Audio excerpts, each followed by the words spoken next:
ದರ್ಶನ್ ಅಣ್ಣವ್ರಿಗೆ ನೀವು ಸೇರಿರ್ತಕ್ಕಂಥ ಸೆಲೆಬ್ರಿಟಿಗಳ ಮಧ್ಯ ಅವ್ರದ್ದೊಂದು ಅಭಿನಂದನಾ ಕಾರ್ಯಕ್ರಮ ಮಾಡ್ತಾ ಇರ್ತಕ್ಕಂಥದ್ದೇ ಅವರಿಗೆ ಗಿಫ್ಟು. ದರ್ಶನ್ ಅಣ್ಣವರು 25 ವರ್ಷ ಸಿನಿ ಜರ್ನಿಯನ್ನು ಪೂರೈಸಿದ ಈ ಶುಭ ಸಂದರ್ಭದಲ್ಲಿ 25 ಸರ್ಕಾರಿ ಶಾಲೆಗಳನ್ನ ದತ್ತು ತೆಗೆದುಕೊಂಡು ಅದರ ಸಂಪೂರ್ಣ ಅಭಿವೃದ್ಧಿ ಮಾಡುವುದೇ 25ನೇ ವರ್ಷಕ್ಕೆ ಗಿಫ್ಟು. ಅಣ್ಣ ಕೇಳಿಸ್ತಾ ಇದ್ದದ ದರ್ಶನ್ ಅಣ್ಣ? ಅಣ್ಣ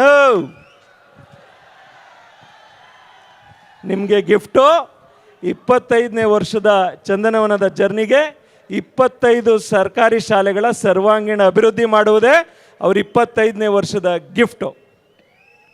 ಈ ಕಾರ್ಯಕ್ರಮವನ್ನು ಅರ್ಥಗರ್ಭಿತವಾಗಿ ಮಾಡಬೇಕು ಅಂತ ಹೋದಾಗ ನಮ್ಮ ಸೀನಣ್ಣ ಸತೀಶ್ ಅಣ್ಣನ ಜೊತೆಗೆ ಸೇರ್ಕೊಂಡವರು ರುದ್ರೇಶ್ ಅಣ್ಣವರು, ರಾಮಮೋಹನ್ ರಾಜ್ ಅಣ್ಣವರು, ಇವತ್ತೆಲ್ಲ ಅವರು ತುಂಬು ಹೃದಯದಿಂದ ಈ ಕಾರ್ಯಕ್ರಮಕ್ಕೆ ಸಾಥ್ ಕೊಟ್ಟಿದ್ದಾರೆ.